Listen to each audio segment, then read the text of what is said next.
everyone, welcome to Joy Kid Online Service. Welcome buat kalian yang baru pertama kali nonton ataupun buat kalian yang selalu rajin nonton dimanapun kalian berada, baik yang di Surabaya, di Jakarta maupun di Palangkaraya dan di kota-kota dimanapun saat ini kalian berada.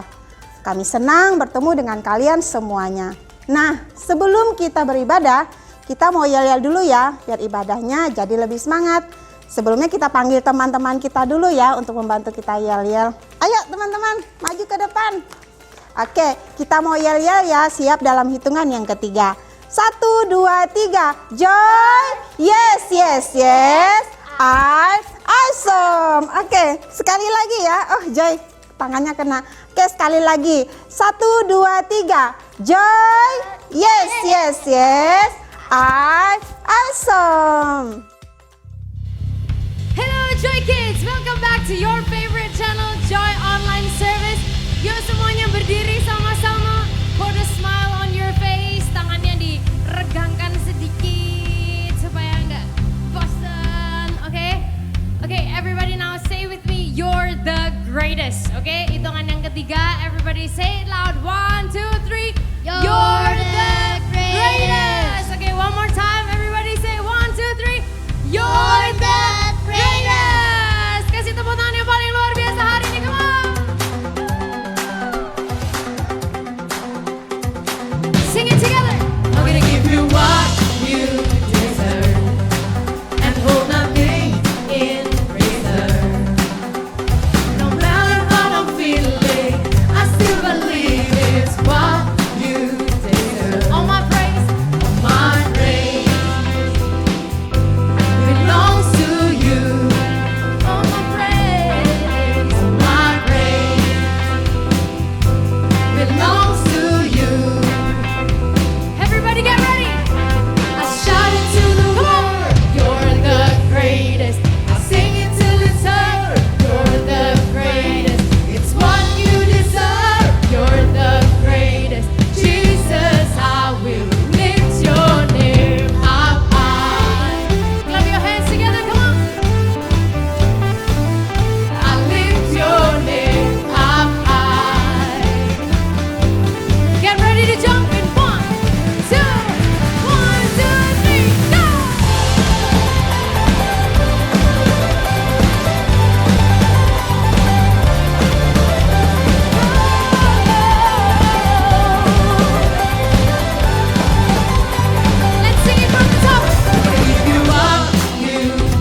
Joy Kids. Joy, joy.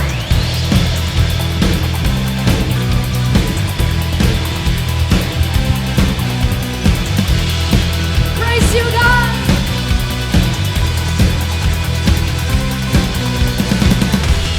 Ku bersandar padamu,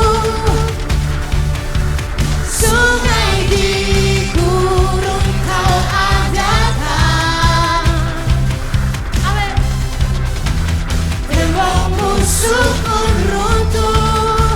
Katakan bukan kuatku, bukan kuatku, tapi kekuatanmu.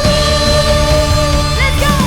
Dia bukan jalan penuh mujizat, tenangkan badai, hapuskan musuh. Dia bukan jalan, dia tak terbatas, pandangkan pukul hatiku kuat.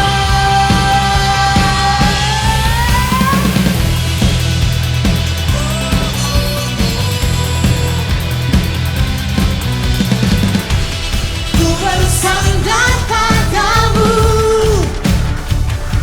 sungai di gurun kau adakan. Tembok musuh pun runtuh. Bukan kuatku, tapi kekuatanmu.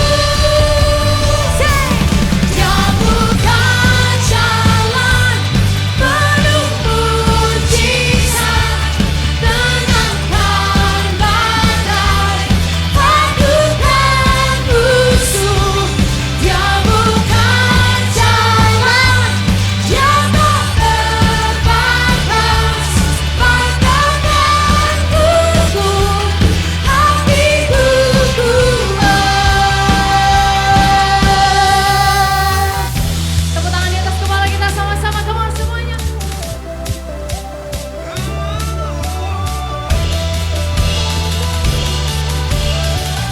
Lagi jauh.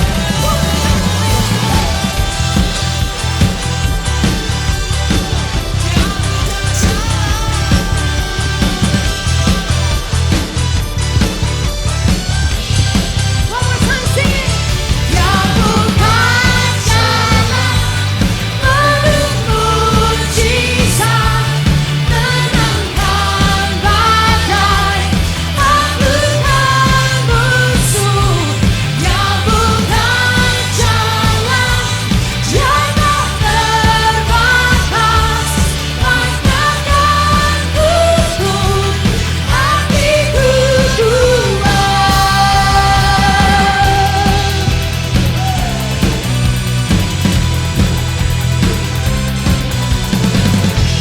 Tepuk tangan yang luar biasa hari ini.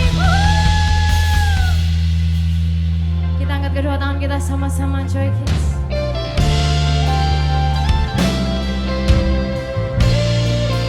We trust in you, God, today.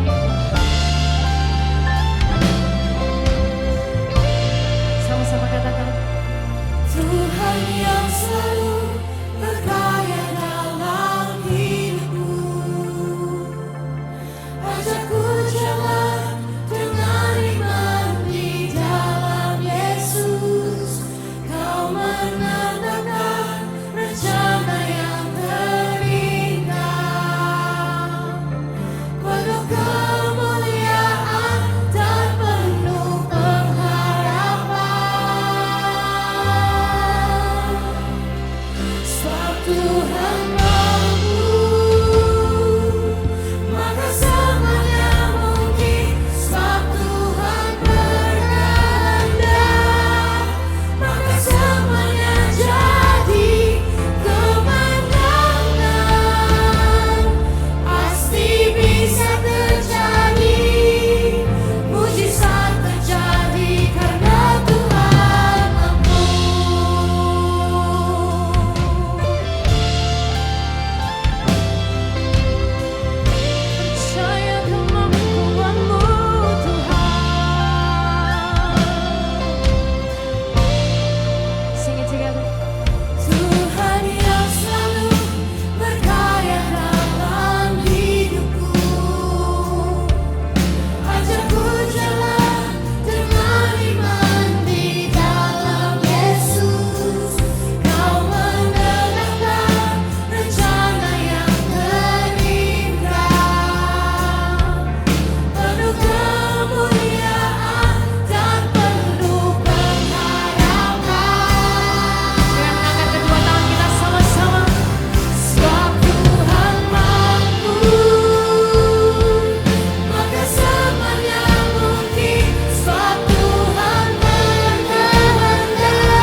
Joy Kids dimanapun kita berada.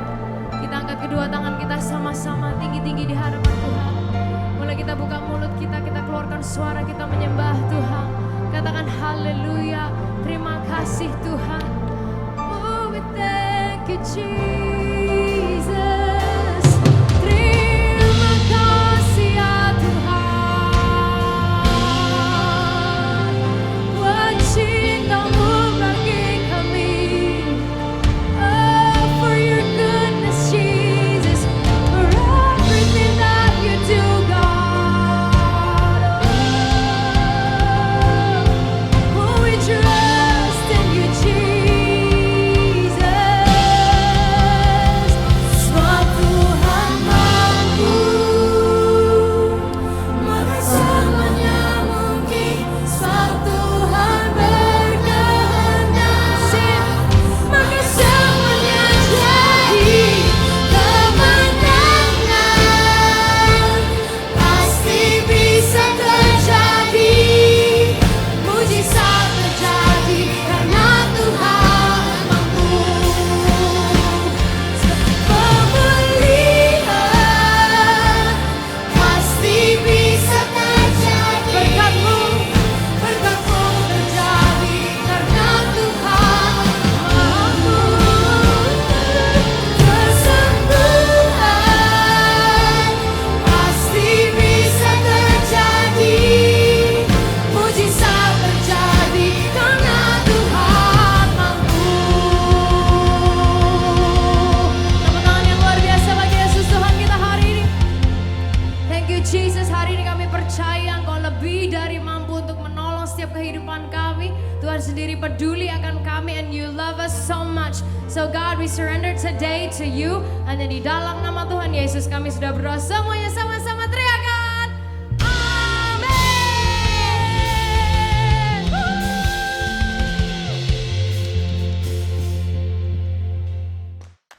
Tadi kita sudah nyanyi-nyanyi bareng. Sebelum kita mendengar firman Tuhan, kita main games dulu ya.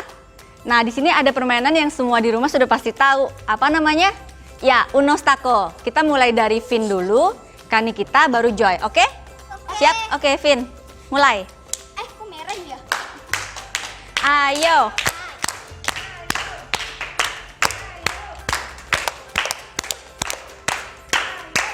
Satu.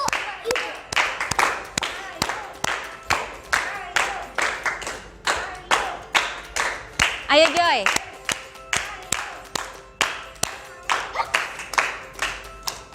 Ayo, Vin.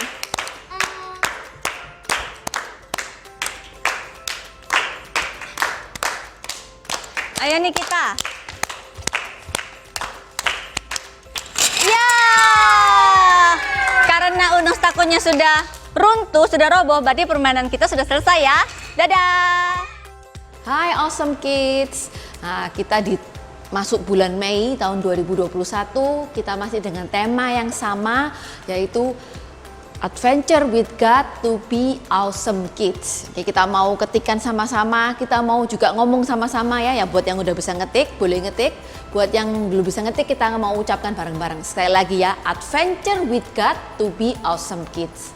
Dan di bulan kemarin, beberapa minggu kemarin juga kita mendengarkan adventure-nya Tuhan bersama dengan Musa. Kita udah lihat petualangannya Musa, gimana Musa berjalan bersama-sama dengan Tuhan dan punya adventure yang luar biasa ya. Nah, hari ini kita akan mendengarkan adventure yang berbeda dari orang yang berbeda. Kalau di zaman dulu ya, sebuah tembok itu adalah jadi salah satu contoh kekuatan dari sebuah negara. Misalkan seperti kalau pernah dengar The Great Wall of China ya, itu adalah tembok China yang begitu panjang dan lebar.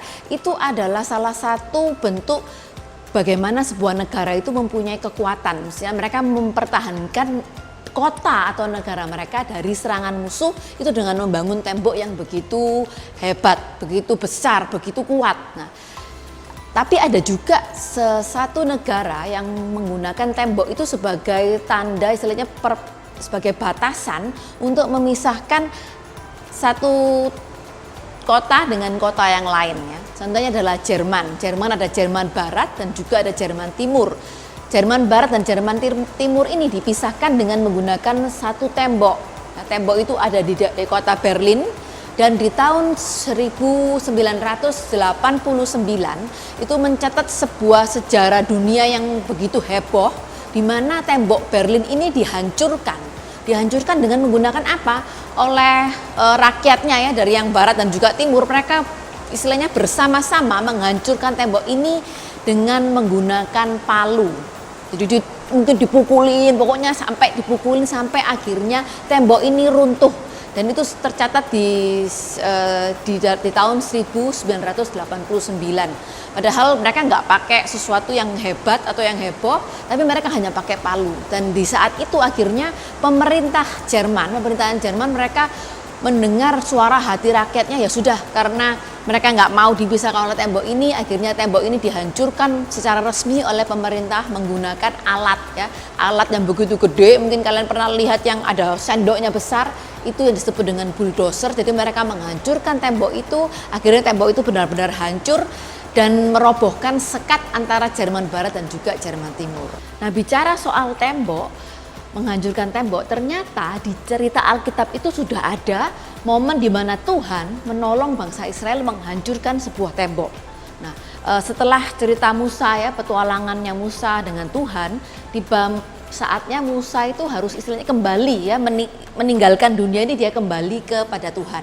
Dan ketika selesai, setelah Musa meninggal, ada seorang yang menggantikan Musa, yaitu Yosua. Ya, Yosua ini adalah penggantinya Musa memimpin bangsa Israel. Dan Yosua ini punya tugas yang begitu besar, yaitu dia harus membawa bangsa Israel itu menuju ke tanah perjanjian. Dan di suatu momen ada saat ketika Yosua sedang dalam perjalanan itu, Yosua harus melewati sebuah kota yang punya tembok yang begitu besar, yaitu adalah kota Yeriko. Dan pada saat menuju ke kota Yeriko itu, Yosua mengirim 2 orang mata-mata ya, dia kirim mata-mata spies untuk melihat kondisi kota Yeriko. Gimana sih kota Yeriko ini, ada apa di situ? Kira-kira ada kekuatan seperti apa yang mereka punya? Dan Yosua mengirim 2 mata-mata itu karena apa? Kota Yeriko ini yaitu ketutupan dengan tembok yang begitu gede, jadi gak bisa sembarangan masuk. Akhirnya Yosua mengirimlah 2 orang untuk mengintai kota Yeriko. Dan ketika mereka menuju ke sana, di kota Yeriko itu mereka ketemu dengan seorang perempuan yang bernama Rahab ya. Perempuan ini tuh tinggal di tembok ya.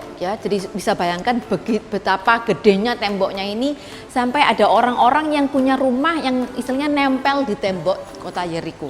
Jadi perempuan ini, Rahab ini, dia tinggal di tembok kota Yeriko, dan ketika dia melihat 2 pengintai ini, dia mengajak mereka masuk ke rumahnya. Karena apa? Pengintai ini udah dicium sama orang-orang di kota Yeriko ya. Mereka itu sudah curiga, ini ada pengintai, dan mereka mengejar kedua pengintai ini, dan bahkan mereka sampai masuk ke rumah Rahab. Ya, rumah Rahab itu gedor-gedor. Rahab, buka pintunya gitu ya. Di sini pasti ada 2 pengintai tadi yang masuk. Lalu Rahab bilang, oh ya memang betul, tadi ada 2 orang yang ke rumahku, tapi aku nggak tahu mereka itu siapa. Dan mereka tadi sudah pergi ketika matahari belum gelap dan ketika pintu kota belum ditutup, jadi mereka sudah lari. Kalau seandainya kalian kejar, mungkin kalian akan bisa ngejar karena mereka baru saja lari gitu ya, ke pegunungan sana. Padahal ternyata 2 pengintai itu disembunyikan oleh Rahab di atap rumahnya. Jadi di atap rumahnya itu waktu zaman dulu tuh ditutupin sama jerami, lalu kedua orang itu disembunyikan di sana. Dan singkat cerita, ketika pengejar dari kota Yeriko ini sudah keluar dari rumah Rahab, lalu Rahab membuat perjanjian dengan 2 pengintai ini. Ya.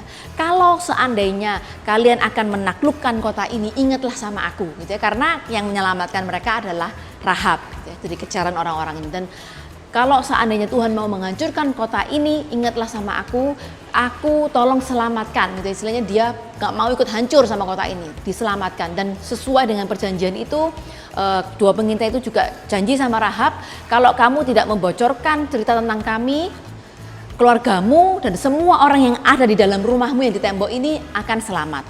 Lalu kedua pengintai ini diturunkan oleh Rahab melalui jendela rumahnya ya, karena tadi kan sudah dibilang rumah Rahab itu nempel di tembok. Lalu mereka turun dari jendela menggunakan sebuah tali, dan tali merah yang diturunkan itu yang gunakan untuk menurunkan kedua pengintai itu akan jadi tanda juga ketika bangsa Israel kembali menyerbu Yeriko, tali itu harus diturunkan karena di rumah yang ada tali merah ini itu adalah tempat di mana rumah itu nggak akan hancur. Oke, singkat cerita, kedua pengintai ini pulang ya, kembali bertemu dengan Yosua dan dia menceritakan bagaimana orang-orang di kota Yeriko itu ketakutan mendengarkan cerita tentang bangsa Israel. Mereka ketakutan, waduh bangsa yang begitu hebat, kita pasti kalah. Dan ketika diceritakan kepada Yosua, Yosua semakin yakin Tuhan pasti akan membantu dia. Nah, tiba saatnya mereka harus menyerbu kota Yeriko ya. Gimana caranya? Tuhan kasih mereka perintah ya. Para imam itu harus berjalan di depan membawa tabut perjanjian dan tentara-tentara itu di belakang juga membawa trompet. Dan ketika mereka harus mengelilingi tembok Yeriko sebanyak 7 hari ya. Jadi 1 hari 7 hari, setiap hari itu 1 kali. Dan ketika mereka berkeliling itu mereka harus meniup trompet. Lalu hari kedua 1 kali, hari ketiga juga 1 kali, hari keempat 1 kali, hari kelima 1 kali, hari keenam 1 kali, dan hari ketujuh itu adalah hari yang sangat berbeda. Ketika mereka berkeliling, mereka harus berkeliling sebanyak 7 kali. Di hari yang ketujuh saja, mereka berkeliling sebanyak 7 kali, 1, 2, 3, 4, 5, 6, 7, dan di momen mereka mengelilingi kota Yeriko sebanyak 7 kali di hari yang ke-7 itu tiba-tiba gitu ya, tembok kota Yeriko itu goyang-goyang sampai akhirnya hancur dan sesuai dengan janji mereka kepada Rahab ya. Karena Rahab gak membocorkan rahasia, mereka sudah berjanji kepada Rahab bahwa semua orang yang ada di dalam rumah Rahab yang dikasih tali merah itu tidak akan terancam keselamatannya. Jadi mereka akan selamat, mereka nggak akan mati istilahnya gitu ya.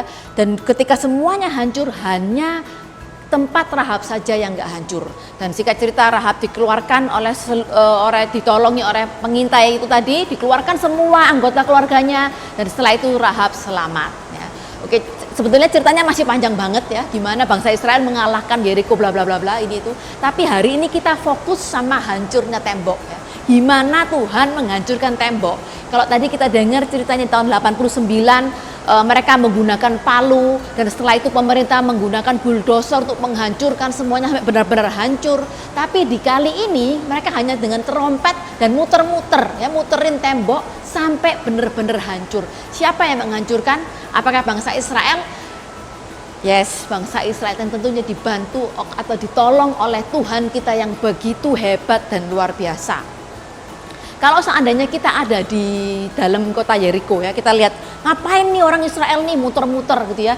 Mereka nggak susun strategi, mereka nggak pikirkan gimana rencananya untuk menyerang kota Yeriko, tapi mereka cuma muter sampai hari, bahkan cuma selama 1 minggu ya, 6 hari 1 kali, mereka muter-muter nggak ada kejadian apa-apa. Kita kira-kira sebagai orang Yeriko mungkin berpikir nih orang Israel nih mungkin udah istilahnya kalau ngomongnya jeleknya itu gila kali ya. Mereka ini stres mungkin gitu ya, ngapain muter-muter di situ. Tapi ternyata ketika mereka muter-muter itu, mereka istilahnya percaya kepada Tuhan. Mereka tahu Tuhan itu punya rencana yang begitu besar yang mereka nggak bisa lihat. Karena itu super kebenaran kita hari ini katakan ini, God does His best work in impossible situation. Nggak masuk akal ya kalau kita muter-muter aja tembok bisa hancur. Tapi kalau bersama dengan Tuhan, God does His best work in impossible situation. Kalian bisa ketikkan sama-sama di kolom komen, God does His best work in impossible situation. Nah, hari ini Missnya bawa roti ya, sama ini. Pernah tahu ini nggak? Pernah makan? Mungkin kalau kita di restoran ya, kadang kita makan roti, mereka kasih ini. Ini adalah yang disebut dengan butter ya, butter. Rasanya enak, coba ya dioleskan di roti. Oke, ngomong saya belum makan juga. Oh, no. Oke, dioleskan gini ya. Butter ini bentuknya nggak encer ya. Walaupun dia udah leleh, kecuali dipanaskan dia baru leleh. Tapi kalau dibiarkan aja di suhu ruangan dia paling ya kira-kira kayak gini ya. Enak ya.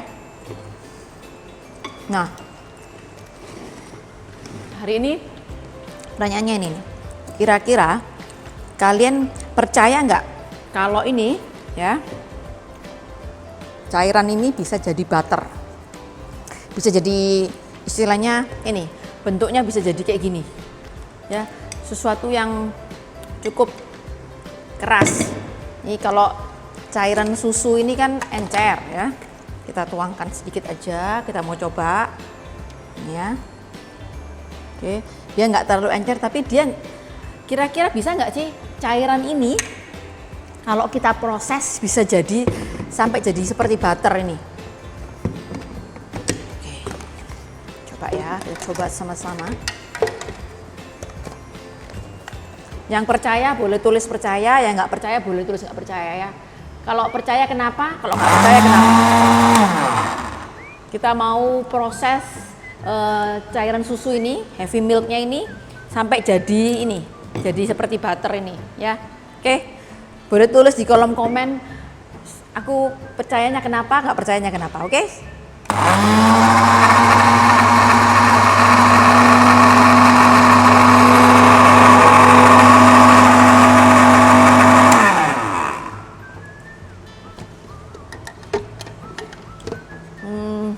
Ya masih encer ya, masih encer sekali.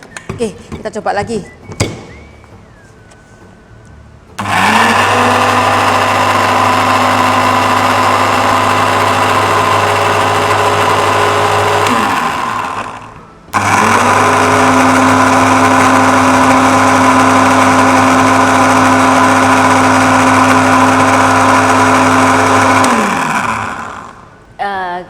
Ceritanya ya, kalau dari resepnya, kalau udah digiling beberapa lama, cairan susu ini akan bisa berubah jadi kayak gini, gitu ya. Tapi nggak tahu berapa lama karena saya belum bisa nggak nyoba di sini karena nanti kelamaan. Tapi intinya gini, ada hal-hal yang kelihatannya nggak masuk akal, tapi bisa terjadi gitu ya.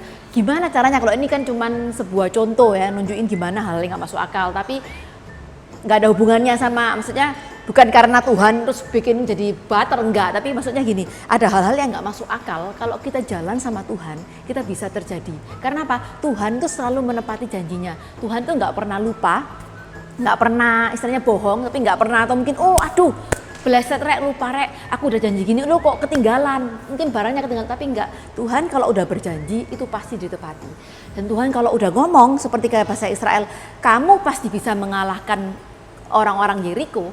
Dan itu yang terjadi, apapun yang dilakukan sama Tuhan, walaupun kelihatannya nggak masuk akal ya, sama kayak kita ngocok ini susunya sampai nggak tahu berapa lama bisa jadi butter, sesuatu yang nggak masuk akal. Tapi kalau kita jalan sama Tuhan, Tuhan tuh pasti akan melakukannya sesuai dengan janjinya. Jadi hari ini kita sama-sama belajar, God does His best work in impossible situation. Yuk, kita mau ketikan atau kita mau katakan sama-sama dengan suara yang keras sekali, God does His best work in impossible situation.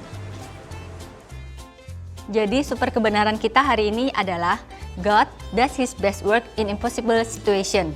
Cerita Alkitab kita minggu ini diambil dari Yosua 2 dan 6 or Joshua 2 and 6. Dan ayat hafalan kita Matius 19 ayat 26b. Untuk manusia itu mustahil, tetapi untuk Allah semua mungkin. Or Matthew 19 verse 26b. Humanly speaking, it is impossible. But with God, everything is possible. Nah, ibadah Joy Kid kita sudah selesai ya. Kita mau berdoa dulu. Yuk kita mau berdoa. Tuhan Yesus, terima kasih buat penyertaan Tuhan di sepanjang minggu ini dalam hidup kami. Tuhan, hari ini anak-anak Joy Kid belajar bahwa dalam situasi apapun, Tuhan Yesus tetap membuat kami percaya bahwa Tuhan bisa membuat segala sesuatu yang tidak mungkin bagi kami dan menjadi mungkin bagi kami Tuhan, karena semuanya atas penyertaan Tuhan. Dan juga satu hal yang Tuhan ajarkan kami agar kami menjadi anak-anak yang taat dan selalu mendengar bahwa janji-janji Tuhan akan ditepati dalam hidup kami. Terima kasih Bapa di surga.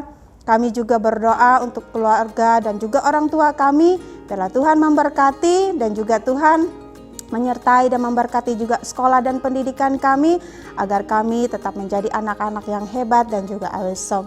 Terima kasih Bapa di surga, kami berdoa dan mengucap syukur. Haleluya. Amin. Nah, ibadah kita sudah selesai. Jangan lupa untuk klik subscribe, like, dan berikan komentar yang positif ya. Sampai jumpa minggu depan. Dadah.